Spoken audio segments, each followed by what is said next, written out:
صينية الكفتة دي كلها بربع كيلو لحمة. مش مصدقاني؟ طيب هنشوف الفيديو مع بعض وعلى الميزان وهنشوف كل حاجة مع بعضينا. بس انت شايفة شكلها عامل ازاي؟ ولا الصوص والبصل والطماطم اللي طالع معاها شكله خطير مع شوية رز. أحلى صينية كفتة بربع كيلو لحمة، اقتصادية 100%، تأكل من 4 ل5 أفراد وممكن كمان 6 أفراد.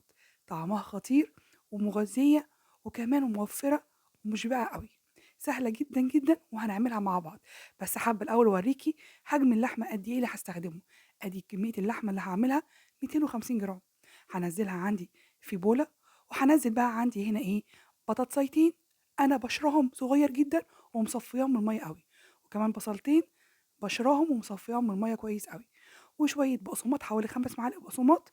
وعندي بقى التوابل بابريكا وملح وفلفل وسبع بهارات وبس على كده. وكمان حطيت معلقة من البيكنج باودر، بس أهم حاجة معلقة البيكنج باودر دي اوعى تنسوها، وبيضاية. وهبدأ بإيديا، مش لا بكبة ولا بعجان ولا أي حاجة. هقلب كل المكونات دي بإيديا كده واخلطها كويس قوي لغاية ما تسمك كده في بعض وتبقى حتة واحدة. بس أهم حاجة تعجنيها حلو قوي وتبقى جامدة قوي قوي في إيديك كده. شوفوا بقى كمية بعد ما عجنتها وحطيت الإضافات بحوالي كيلو إلا ربع، يعني 758 جرام، يعني أكتر كمان من كيلو إلا ربع. دي الكمية بتاعتنا، هنعمل بيها صينية الكفتة النهاردة وتطلع معانا خطيرة. موفرة بقى وأنا مش موفرة. الكمية دي بقى هحطها على جنب كده شوية تهدى حبة، وأقدر قبل ما أبدأ إن أنا إيه يعني أصبحها وأظبطها. هاجي بقى للصينية اللي هنزل فيها الكفتة.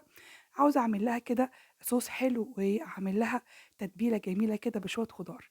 حطيت طماطميتين تلاتة كده مع بصلتين وملح وفلفل وشوية زيت زيتون أو أي زيت نباتي عندك، وقلبتهم مع بعض ورصيتهم كده في الصينية زي ما انتوا شايفين.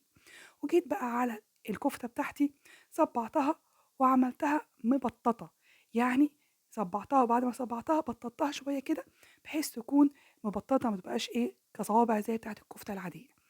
وده علشان خاطر تاخد وش جميل كده معانا، وفي نفس الوقت تشرب من كل الخضار اللي تحتيها.